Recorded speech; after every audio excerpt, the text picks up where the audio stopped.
Assalamualaikum, selamat sejahtera. Kembali lagi kita bersama Didik Podcast di TVPSS SKP Global Studio. Jangan lupa like, komen dan share di platform YouTube kami. So, pada hari ini kita punya tetamu jemputan ialah Cikgu Norazia aka Teacher Yai. Okey, Yes. tanpa buang masa kita terus dekat soalan lah. Ayo. Soalan yang pertama, apakah yang biasanya orang maksudkan dengan geng kelas belakang? Oh, terus pada soalan. Ya kita terus je. Mukadimah. Straight to the point. Okay, so hari ni kita nak serius ke nak santai sebenarnya? Santai je. Okay, saya suka begini. Alright, so sekarang waktu rehat ya, tuan-tuan, puan-puan. Okay, soalannya tadi macam mana pandangan apa yang orang lain dia maksudkan dengan budak geng kelas belakang ni? Geng kelas belakang. Okey, selalunya kita cerita terus terang lah ya. Bila sebut geng kelas belakang ni, orang mesti akan ada negative thought. Okey, mereka akan dilabelkan sebagai budak nakal, budak lemah, budak yang tak dengar kata, semua yang negatif. Tapi hanya macam ni bahasa Melayu tu yang mengenal. Hanya orang kenal. Yang mengajar mereka saja yang kenal sebenarnya mereka ni macam mana. Okey, yang tahu je tahu. YTJT. Yes, betul kata-kata budak-budak sekarang. Sebenarnya saya tak setuju 100% lah tentang pandangan itu bila kita mengajar budak-budak kelas belakang ni. Memanglah kita akan ada satu orang kata pengalaman yang indah. Kita positif. Pengalaman yang indah sebab banyak yang kita belajar dengan mereka. Kita jangan pandang negatif saja, banyak yang positif sebenarnya. Sebab kalaulah Iman tahu, okey, pengalaman saya yang dah masuk 20 tahun mengajar ni, kalau jumpa kat pasar malam, kalau jumpa kat mana-mana, geng kelas belakang ni lah yang akan panggil kita. Dari jauh dah, teacher, kita cari siapa? Rupanya hamba Allah ni, rupanya dia daripada kelas mana. So ada yang baiknya mereka ni. Okey, kalau itulah kalau definisi yang diperlukan. Okeylah, macam teacher dah cakap tadi, teacher ada pengalaman mengajar selama 20 lebih tahun. So selama teacher pengalaman teacher mengajar tu, bagi teacher, adakah semestinya pelajar kelas belakang ni sentiasa teruk dekat dalam kelas? Bagi teacher lah. Terima kasih ya Iman. Okey, pengalaman tu berbeza. Berbeza mengikut tahun kita mengajar. Masa mula-mula saya mengajar, di awal pertama kali saya mengajar tu, saya sendiri memang rasa stres, tertekan sebab yelah kita guru baru posting, dia letakkan mesti kelas yang hujung-hujung. Mula-mula memang saya rasa penat. Masuk kelas mereka ni kita rasa macam ya Allah lamanya nak ambil masa tu. Tapi lama kelamaan saya selalu berpegang pada satu perkara lah. Kalau dia tak boleh berubah, saya yang kena ubah. Ubah macam mana kita nak adapt dengan keadaan itu. So, macam saya cakap tadi, perubahan tu mengikut tahun saya mengajar. Tahun pertama memang tak best, tahun lama-lama tu saya mula menerima mereka. Okey, memang agak thrill, tapi bila kita pandai petik mana switch dia, mana yang membuatkan mereka akan berubah, dia akan jadi senang. Dan terus terang memang I'm having a lot of fun teaching them. Sebab banyak yang saya belajar. Pertama, belajar sabar. Kedua, belajar macam mana kita ni menerima dengan berlapang dada yang mereka ni sebenarnya perlukan kita. Pada saya, career guru ni dia lebih mencabar bila kita mengajar kelas-kelas begini. Okey, yang membentuk kita hari ini. So kalau bukan saya kata mengajar kelas depan tu tak mencabar, tapi cabarannya berbeza. Kelas depan ni mungkin kita terdedah kepada soalan-soalan yang memang kita tak sangka. Yang mana mereka ni seperti kita tahu budak-budak pandai ni dia rajin explore, dia rajin study dan sebagainya. So cabarannya kita kena banyak membaca lebih dari mereka. Tapi kalau kelas hujung ni kita lebih kepada orang kata kalau saya seorang perempuan, seorang ibu lebih kepada keibuan. Sentuhan tu macam mana, expectation kita pula macam mana, not that very high, tapi pada saya setiap pencapaian yang baik itu memang wajar kita bagi kredit. So menguji kesabaran, menguji juga ilmu saya. Kadang-kadang budak-budak begini, diorang pun banyak akal. So bila dia around the bushes tu kita kena tidak, you tak boleh makan yang macam tu contoh ni. Tapi itulah pandangan saya lah, berubah-ubah mengikut tahun kita mengajar. The longer you mengajar, lagi banyak you tahu how to handle them. Okay, next question.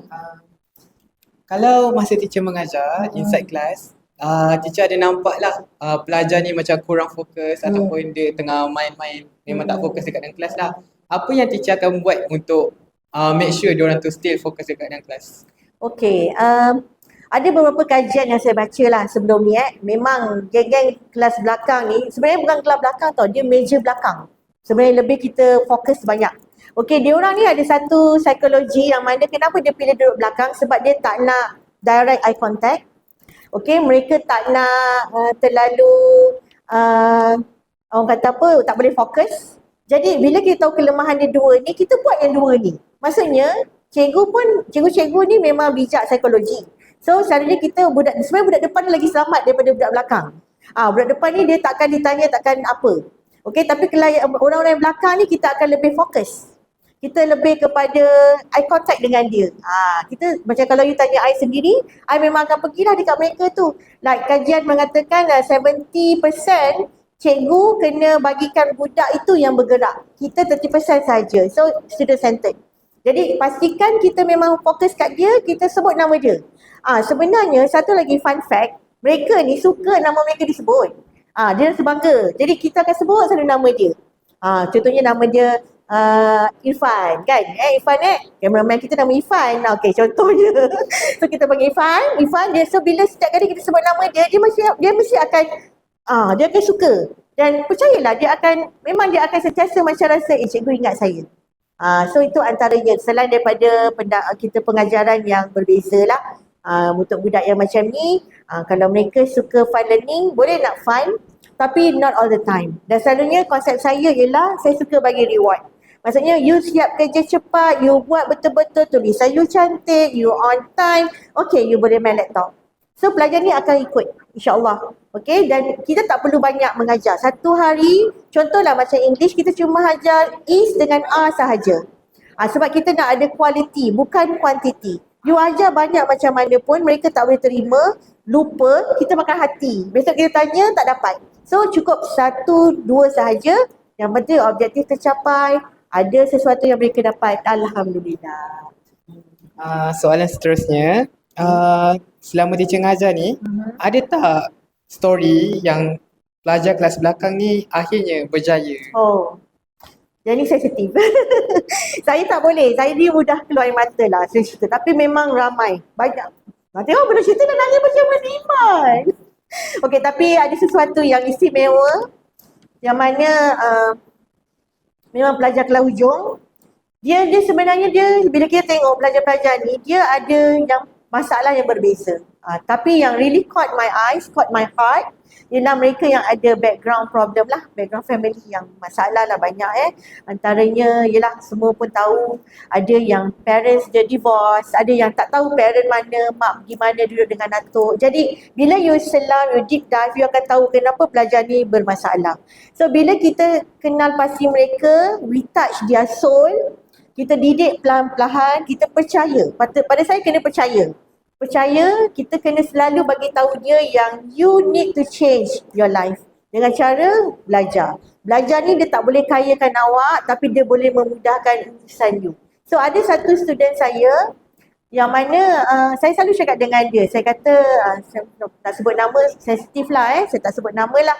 Saya kata, kalau dia kata nak kerja Singapura. Saya kata kerja Singapura nak kerja apa nanti? Tak kisahlah teacher, kerja tukang sapu, tukang cuci toilet pun tak apa. Saya kata janganlah macam tu. Saya kata saya sedih sebab saya kalau boleh, kalau I cikgu, you kena jadi lecturer. Saya cakap gitu. Lepas tu dia cakap dia tak pandai.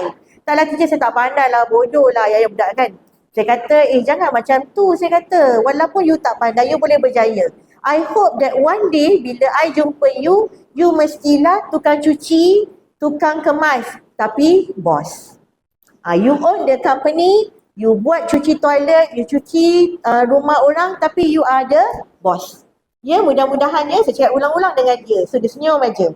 Alhamdulillah, after a few years, memang dia kerja cleaner di Singapura, memandangkan gaji lebih besar. So dia gunakan duit simpanan itu sikit-sikit. Dia beli barang-barang pembersihan, dia buat company dekat Malaysia, dia buat servis tu dan hari ini umur dia dah 32 tahun, masih lagi buat servis tu dan saya tetap customer dia. Kalaulah beliau tengok, Saya memang bangga dengan you.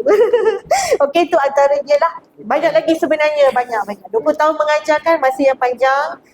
Banyak lah. Ada yang jadi dia mengembala lembu dia jaga lembu sampai jadi kaya raya. Ada satu lagi kalau saya boleh sebut lah, ada Abang Sejuk saya rasa lah kalau semua orang Kelang mesti tahulah yang repair aircon tu pun saya kenal dia pun daripada pelajar yang biasa-biasa sahaja, dah alhamdulillah berjaya dah, namanya disebut-sebut. So banyak sebenarnya kalau saya boleh review, saya review, tapi sebab kita pun terikat dengan copyright, dengan inilah kena minta kebenaran kan, consent letter dan sebagainya, so saya ni lah saya sebut gitu-gitu je lah ya. Okay. End up dekat story. Mesti sad kan, nangis kan. Okay, so sekarang ni kita tanya Teacher Yat pasal ada tak tips untuk bijak atau belajar BI dengan kira okey lah advance BI untuk budak kelas belakang. Okay, saya percaya bila you minat, you tahu mana pentingnya, mana keperluannya bahasa Inggeris, you akan suka. Okay, sebab tu saya tak suka terus terjun kepada writing. Saya walaupun memang orang kejar syllabus pada saya, tingkatan 1, 2, 3, foundation is very important. Kalau you buat rumah, you takkan buat atap dulu, you buat tapak dulu. So tak apa, pelan-pelan saya cakap. So apa yang saya buat ialah memang saya akan bagi latihan yang sangat mudah, yang very easy for them to try. Lepas tu saya kaitkan, kalau memang pelajar tu suka muzik, saya dengarkan lagu-lagu yang memang sesuai dengan mereka. Sebenarnya lagu-lagu sekarang ni kebanyakannya menggunakan bahasa yang sangat, orang kata very slang lah, macam dia ada slang, lepas tu dia tak formal. So saya kurang bagi mereka dengar lagu-lagu sekarang ni. Saya lebih suka dengar lagu 90s, 80s and 70s. Okay, mula-mula memang rasa macam ala teacher lagu lama, tapi bila kita buka dan kita pun bagi diorang nyanyi sama-sama dengan kita kan, dia rasa best lah lagu tu, dan lirik dia sangat simple and easy for you to understand.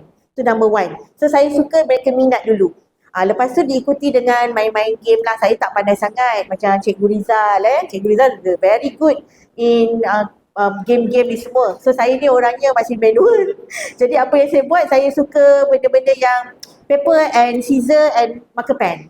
Saya suka sangat diorang gerak-gerakkan tangan, gunting. Sebab budak-budak sekarang ni, Iman mengaku tak, awak kan main-main handphone, jadi tak biasa. You punya gunting, you punya lukisan tu tak cantik sebab you main game, tangan you ni. Anak saya macam tu. So saya suka mereka didedahkan dengan perkara tu, manual tu, buatlah apa pun, dan akhirnya pada saya mereka seronok.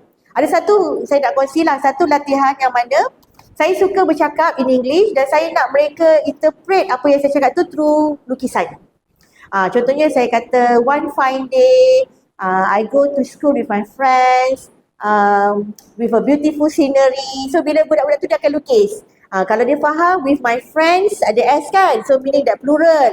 So maybe dia akan letak 2-3 orang kawan dia walking, and then beautiful scenery. So beautiful scenery tu apa dia orang punya interpretation. Adakah matahari tu macam ni ke, awan tu begini ke, nampak pokok ke? So saya suka. So nampak macam macam sekolah tadika, sekolah rendah, tapi kena begitu sebab nak bagi dia orang minat. Saya tak nak bagi mereka jumpa susah dulu.